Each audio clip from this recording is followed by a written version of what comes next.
Picture a man who never held elected office, never commanded an army in uniform, and spent a mere 8 years in official government posts, yet managed to quietly rewrite the geopolitical map of 4 separate continents.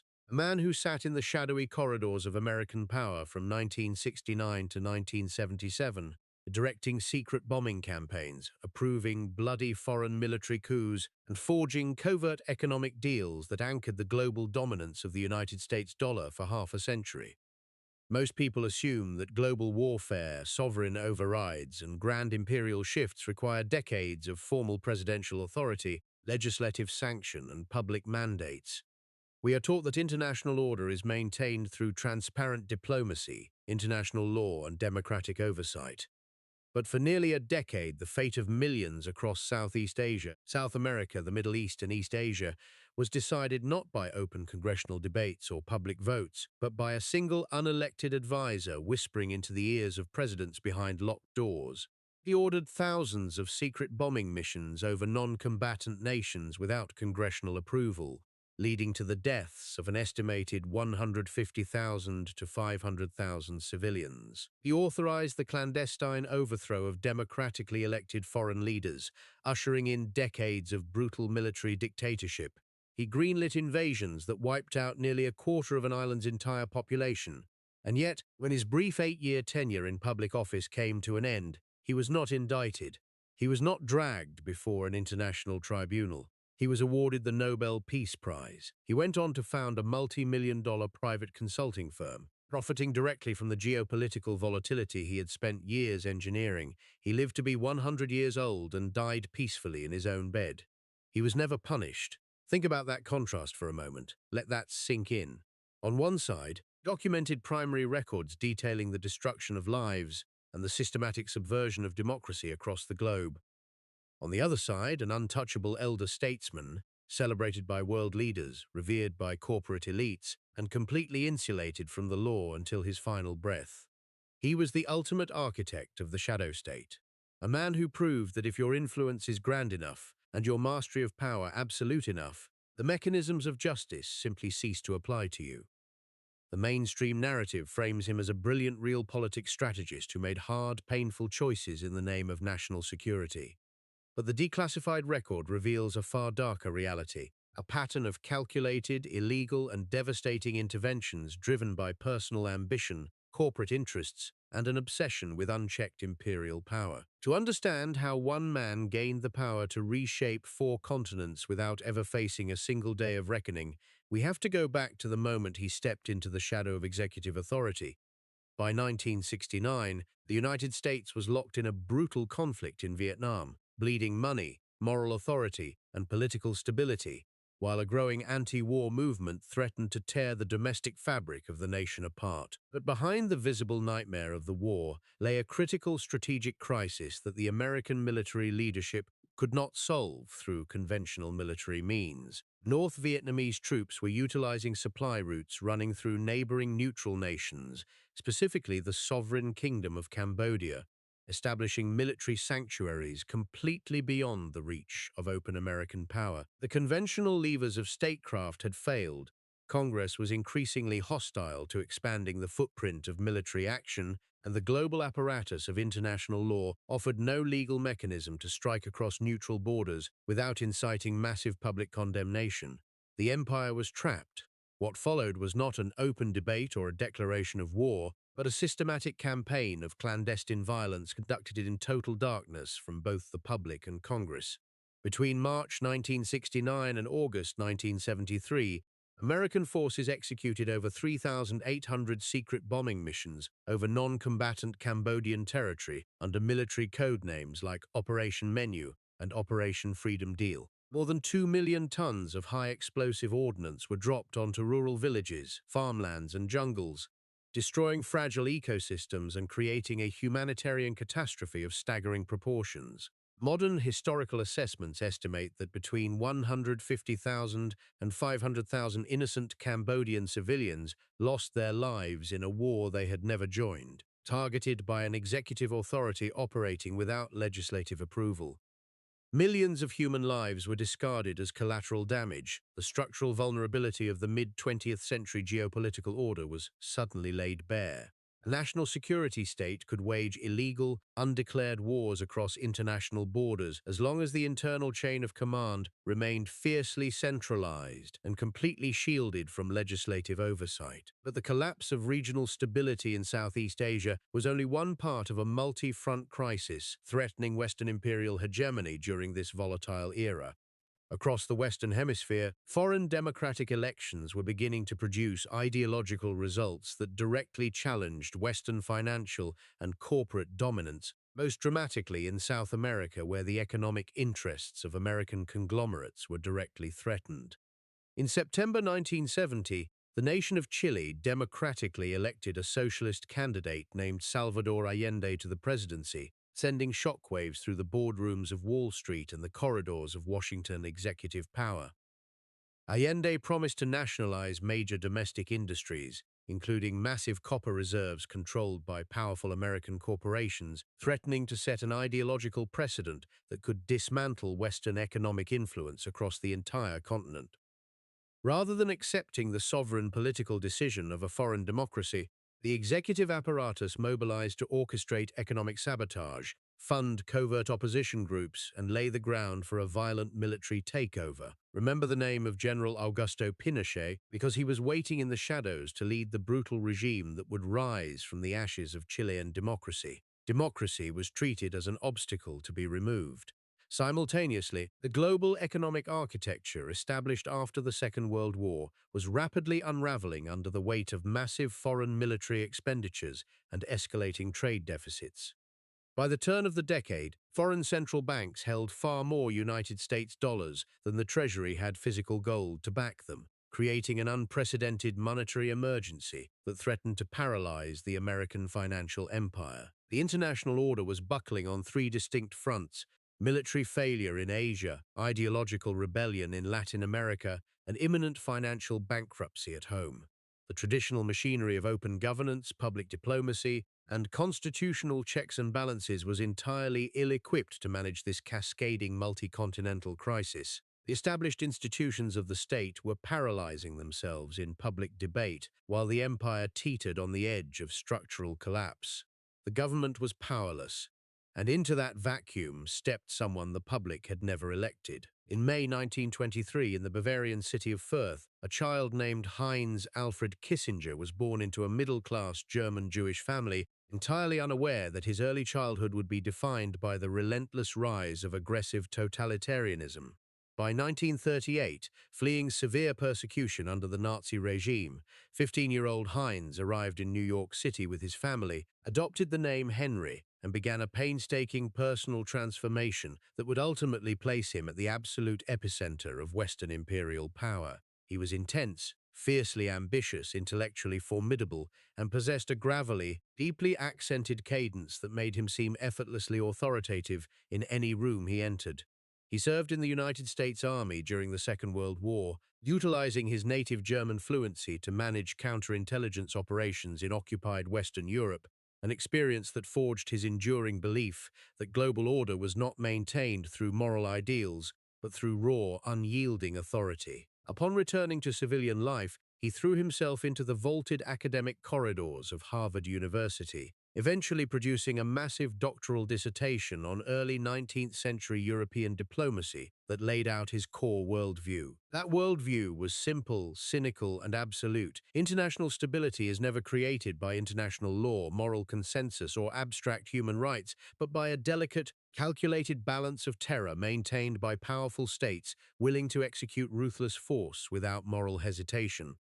Throughout the 1950s and 1960s, while operating as a rising scholar at Harvard, Kissinger systematically cultivated an extraordinarily potent network of financial elites, corporate titans, and foreign policy architects. He became a primary foreign policy advisor to Nelson Rockefeller, embedding himself deep within the financial and political establishment that quietly shaped American foreign policy behind closed doors. He frequented private retreats, elite think tanks, and exclusive international gatherings like the Bilderberg meetings and the Council on Foreign Relations, positioning himself not as a mere academic theorist, but as a pragmatic mechanic of power who could resolve crises that baffled conventional politicians.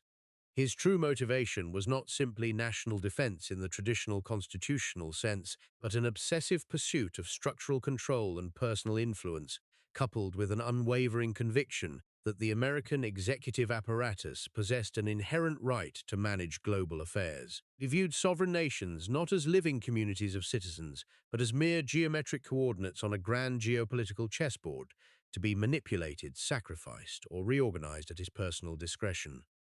He held deep contempt for public opinion, viewing the electorate as emotional, short-sighted, and fundamentally incapable of understanding the grim necessities of global dominance. In his view, effective statecraft required absolute secrecy, total freedom from legislative oversight, and an unyielding willingness to operate far beyond the boundaries of written law. To understand the precise mechanics of this dangerous philosophy, one must examine the work of historian Greg Grandin in his critical study, Kissinger's Shadow. Grandin demonstrates that Kissinger was not merely a traditional conservative realist in the classical European tradition, but the creator of a far more radical doctrine of American interventionism. He argued that international power was fundamentally psychological, meaning that the United States had to constantly project an image of unpredictable, aggressive willpower to intimidate its geopolitical rivals, even if that meant launching catastrophic military interventions in regions of zero direct strategic value. In Grandin's analysis, Kissinger established a chilling precedent where imperial military action became self-justifying, meaning that violence did not need to serve a clear national security objective as long as it proved to the world that America was willing to act with absolute brutality. Human lives across distant continents were stripped of their inherent value and reduced to mere instruments in a permanent performance of imperial resolve. By late 1968, as the presidential election hung in the balance amidst widespread social unrest, Kissinger recognized his moment to transition from an influential advisor into the ultimate architect of foreign policy.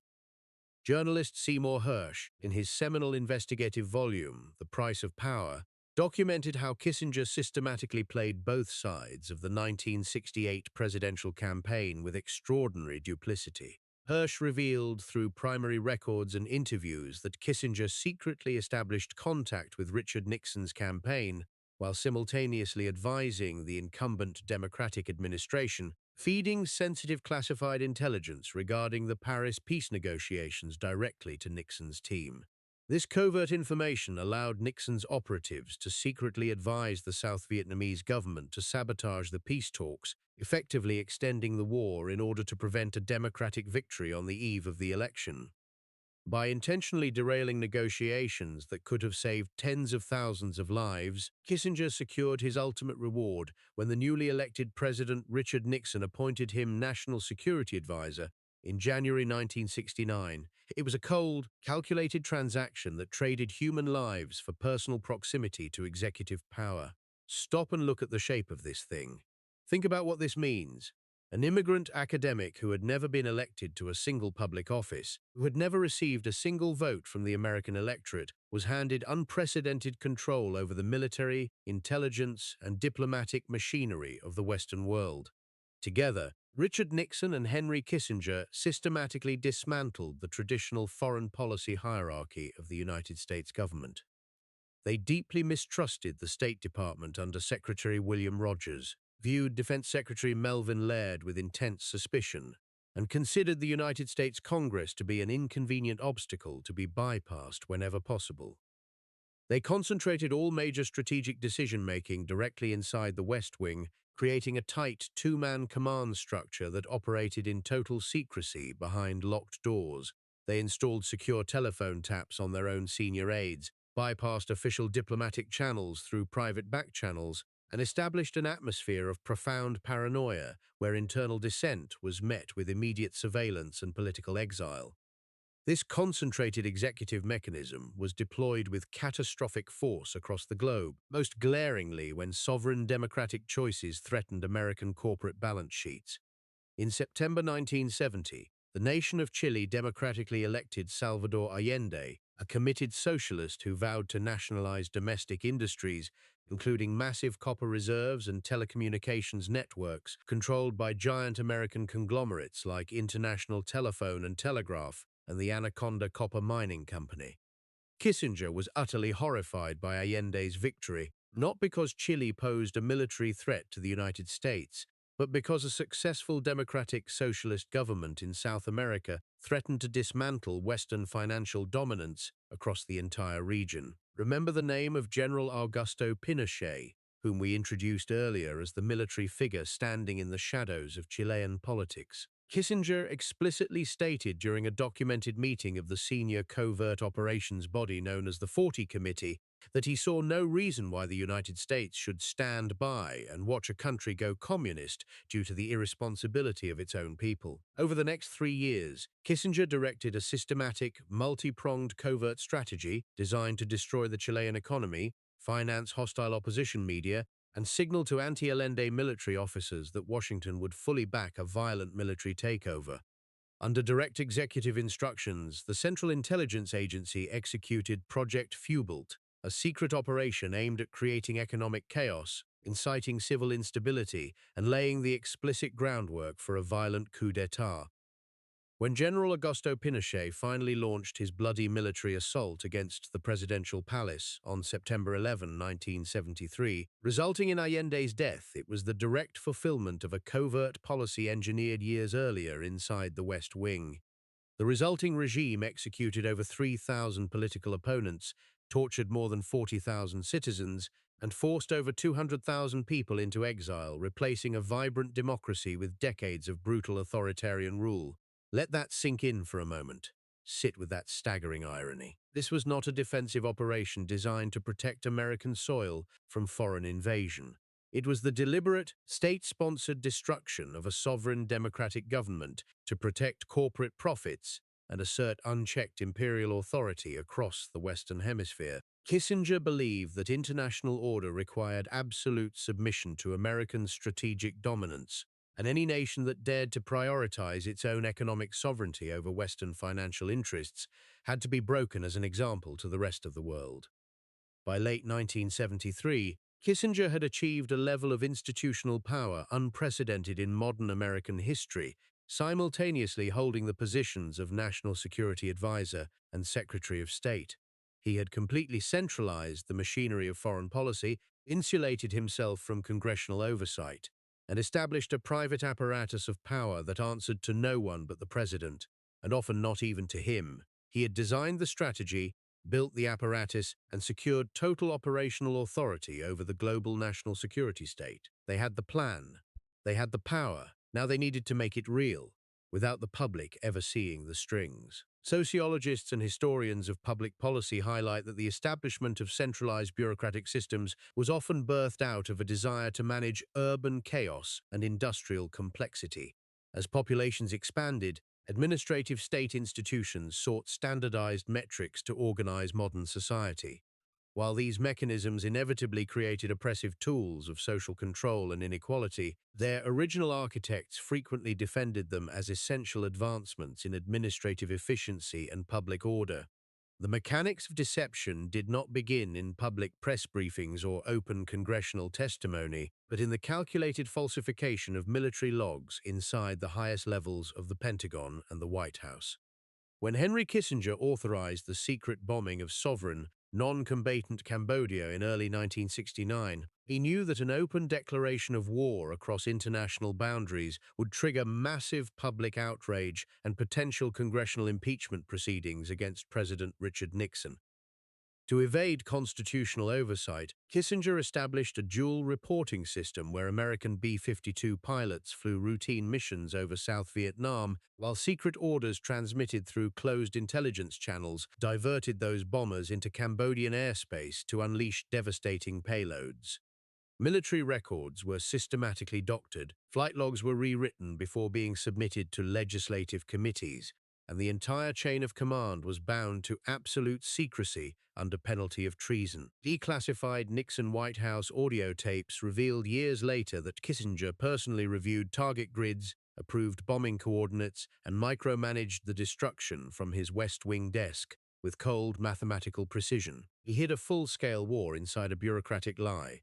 Under the military code names Operation Menu and Operation Freedom Deal, American aircraft conducted over 3,800 secret bombing sorties over rural Cambodian farmlands and villages between March 1969 and August 1973. More than 2 million tons of high-explosive ordnance rained down upon a peasant population that had no formal military involvement in the conflict, demolishing entire communities and causing an estimated 150,000 to 500,000 civilian deaths. The systematic destruction of rural Cambodia created a catastrophic humanitarian vacuum, driving traumatized survivors into the arms of an obscure extremist insurgency known as the Khmer Rouge, which ultimately seized power and executed a horrific domestic genocide. Historian Greg Grandin, in his exhaustive study Kissinger's Shadow, explicitly demonstrates how this illegal campaign established the modern precedent for executive drone warfare and unilateral military strikes without legislative authorization.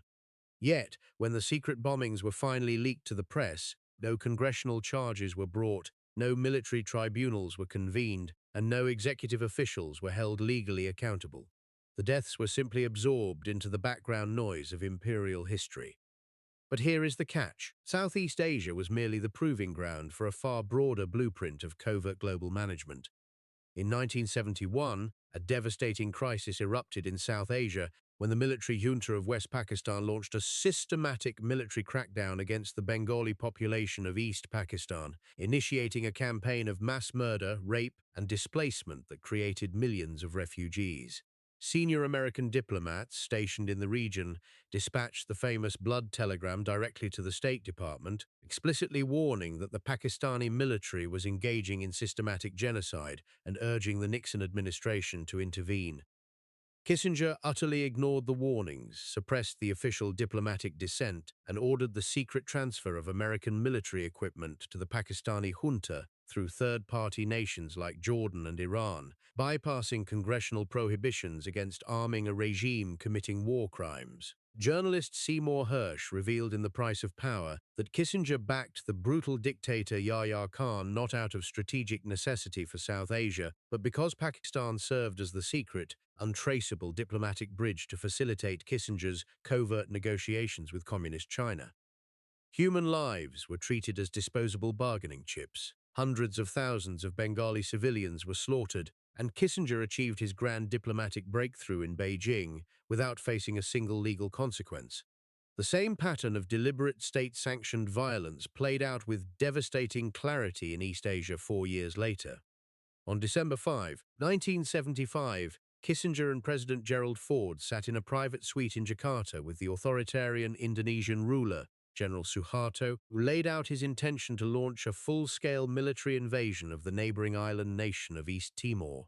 Declassified State Department transcripts released decades later reveal the precise words exchanged behind those closed doors. Kissinger did not urge restraint, did not invoke international law, and did not raise human rights concerns. Instead, he gave Suharto an explicit green light, asking only that the military assault be delayed until after he and President Ford had departed Indonesian airspace so that American-supplied weaponry used in the invasion would not draw immediate media scrutiny back in Washington. 2 days later, on December 7, 1975, Indonesian forces invaded East Timor using American-supplied aircraft, armored vehicles, and automatic weapons, initiating a brutal occupation that lasted nearly a quarter of a century. Modern historical assessments estimate that between 100,000 and 180,000 East Timorese civilians perished as a direct result of the invasion, massacres, and engineered famine, wiping out roughly 1/4 of the entire island's population. State Department records confirm that Kissinger was fully aware that using American military hardware for an offensive foreign invasion violated federal arms export statutes. Yet he instructed his subordinates to quietly maintain the flow of military spare parts under the legal fiction of ongoing routine maintenance. An entire population was decimated with weapons paid for by American taxpayers, authorized by an unelected official behind closed doors, and once again, no international warrant was issued, no congressional investigation stripped him of his authority, and no legal reckoning followed. While military operations destroyed sovereign nations across Asia and South America, Kissinger engineered a covert economic mechanism that would anchor American financial hegemony for the next half-century. In August 1971, faced with escalating trade deficits and massive foreign dollar redemptions, President Nixon officially severed the United States dollar from the gold standard, effectively dismantling the Bretton Woods system and leaving the American currency backed by nothing more than faith and executive mandate. Realizing that an unbacked fiat currency threatened the global dominance of the American empire, Kissinger recognized that the dollar needed to be tethered to the single most vital commodity on the planet, foreign oil. In July 1974, working through private envoys and covert diplomatic channels, Kissinger orchestrated a historic, secret agreement with the royal house of Saudi Arabia and the broader organization of the petroleum exporting countries. The terms of the petrodollar deal were elegantly simple and utterly transformative for global finance. The United States guaranteed absolute military protection, advanced arms sales, and political immunity to the Saudi monarchy, and in exchange, Saudi Arabia agreed that all global oil transactions would be priced exclusively in United States dollars. Furthermore, the Saudis agreed to recycle their massive surplus oil revenues back into Western financial markets by purchasing billions of dollars in United States Treasury bonds, effectively financing the American national debt with foreign oil profits. Every nation on Earth now had to acquire United States dollars just to purchase the energy required to fuel their domestic economies, creating an artificial, permanent global demand for American paper currency.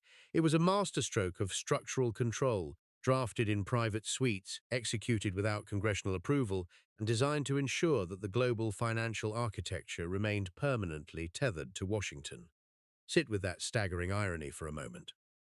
In October 1973, while secret American bombs were still detonating across rural Cambodia, and while thousands of Chilean citizens were being rounded up, tortured, and executed in the National Stadium under General Augusto Pinochet's newly installed military dictatorship, the Nobel Committee made an astonishing announcement. Henry Kissinger was awarded the Nobel Peace Prize for negotiating the Paris Peace Accords, the very peace agreement he had secretly helped sabotage 5 years earlier during the 1968 presidential campaign to secure his own rise to executive power. His Vietnamese co-recipient, Le Duc Tho, famously refused to accept the award, pointing out that true peace had not been established in his country. Kissinger accepted the honor, pocketed the prestige, and used the global platform to burnish his reputation as an indispensable global statesman. When Kissinger finally left official government office in January 1977, he did not retire to quiet academic obscurity or face the threat of legal prosecution for his documented role in foreign casualties and illegal covert operations. Instead, he pioneered a lucrative new industry that transformed senior government experience into private corporate power. In 1982, he founded Kissinger Associates, an extraordinarily secretive geopolitical consulting firm that operated from high-security offices in Manhattan. The firm charged major multinational corporations like American Express, Coca-Cola, and Union Carbide, as well as sovereign foreign governments, annual retainer fees ranging from hundreds of thousands to millions of dollars for high-level strategic intelligence and private introductions to foreign heads of state. He monetized the very backchannels, foreign dictator relationships, and geopolitical instability he had spent 8 years engineering at the public's expense. For 4 decades after leaving the State Department, Kissinger remained the premier elder statesman of American foreign policy, advising every sitting United States president from Jimmy Carter and Ronald Reagan to Barack Obama and Donald Trump. He moved effortlessly through elite media networks, sat on prestigious corporate boards, attended exclusive gatherings like the Bilderberg meetings, and was regularly toasted at black-tie galas across New York and Washington. The declassified records were made public, the audio tapes were released, the diplomatic transcripts were unsealed, and the horrific civilian death tolls across 4 continents were documented by independent historians and human rights organizations worldwide. Yet the legal machinery of the international order never touched him. He was never indicted. He was never subpoenaed by an international tribunal. He was never stripped of his awards, his wealth, or his elevated social status. The system was in place. The public never saw it happen, and it would never be removed. This investigation connects directly to the broader architecture of control we unravel across secret state files, where isolated historical decisions aggregate into the modern system governing our daily lives. The structural mechanism engineered between 1969 and 1977 did not dissolve when Henry Kissinger surrendered his official government titles. It metastasized. What began as a series of covert interventions, midnight bombing directives, and backroom currency deals established the permanent operational blueprint for the modern national security state. For nearly half a century, every major United States administration inherited and expanded the very mechanisms Kissinger built. The doctrine of preemptive executive warfare, unilateral regime change, and total executive immunity from international law. The military invasion of Iraq in 2003, the unauthorized aerial bombardments in Libya in 2011, and the expansion of clandestine drone strikes across Yemen, Somalia, and Syria were not distortions of American foreign policy. They were its direct, logical evolution. Before Kissinger, senior foreign policy officials generally retired to quiet academic appointments, published memoirs, or re-entered established legal practices. Kissinger constructed a far more lucrative model. By founding Kissinger Associates in 1982, he designed the modern prototype for the revolving door between high-level intelligence access and private corporate profit. Former government operators could now market their classified knowledge, personal relationships with foreign dictators, and diplomatic immunity to massive financial institutions, defense contractors, and foreign monarchies. They charged millions of dollars in annual retainer fees, while operating entirely beyond the reach of public oversight or disclosure laws. Today, virtually every major national security architect passes through private consulting firms modeled directly on Kissinger's original design, transforming public service into permanent private power. Let us be extraordinarily precise about what the historical record actually establishes, because this is where documented evidence separates itself from speculation. It is documented that Henry Kissinger secretly authorized over 3,800 bombing missions over neutral Cambodian territory without congressional knowledge, resulting in hundreds of thousands of civilian casualties. It is documented that the CIA, operating under White House authorization, actively crippled the Chilean economy and funded hostile military factions that executed the bloody overthrow of Salvador Allende. It is documented that Kissinger personally issued an explicit green light to the Indonesian military invasion of East Timor, knowing full well that American-supplied military equipment would be used in violation of federal law. What remains debated among historians is not whether these devastating events occurred, but whether they were motivated by a coherent long-term strategic vision or simply by a cynical, aggressive pursuit of personal influence and executive power. But the staggering human cost of those choices is entirely beyond dispute. Look at the pattern that unfolded across 4 continents over 5 decades. The playbook is always the same: manufacture or exploit a crisis, bypass legislative oversight, execute secret operations behind locked doors, and institutionalize the authority so that it can never be revoked. In Cambodia, secrecy disguised mass destruction. In Chile, economic sabotage destroyed democracy. In East Timor, explicit permission enabled genocide. In Saudi Arabia, covert diplomacy anchored financial empire. And in Manhattan, private consulting monetized the entire enterprise. Crisis architect, secret implementation, permanent control. The cycle repeats across history because the institutional machinery built to execute it was never dismantled. The ultimate consequence of Henry Kissinger's long career was not merely the reshaped map of 4 continents or the creation of the petrodollar standard, but the absolute precedent of elite immunity. He proved that if an official operates at a high enough level inside the national security state, the legal concepts of war crimes, sovereign violations, and civilian death tolls simply do not apply to them. International tribunals were constructed for defeated military commanders and deposed dictators, never for the architects operating from Washington executive suites. When Kissinger died on November 29, 2023, at the extraordinary age of 100, he was surrounded by immense wealth, praised by national media networks, and solemnly honored by the global foreign policy establishment. No prosecutor ever served him with an indictment. No international court ever summoned him to testify. No legal authority ever held him accountable for a single life lost under his directives. He lived a century, reshaped the world, and died completely unpunished. When you look at the modern geopolitical landscape today, you are looking directly at the blueprints Henry Kissinger drew half a century ago. The unchecked expansion of executive warfare, the clandestine drone strikes executed inside sovereign nations without legislative approval, and the seamless transition of former intelligence officials into high-paying corporate consulting firms are not recent distortions of the political system. They are the standard operating procedures of a world designed entirely in his image.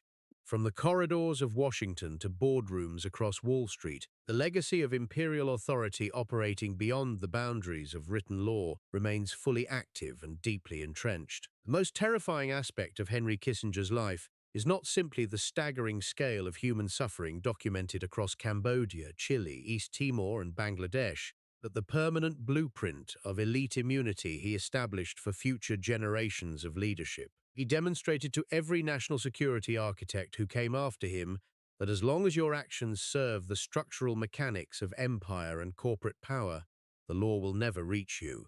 Senior officials face no legal consequences for policies that result in mass civilian deaths, establishing a precedent where international courts exist exclusively for defeated foreign dictators, never for the men who write the directives from high-security executive suites.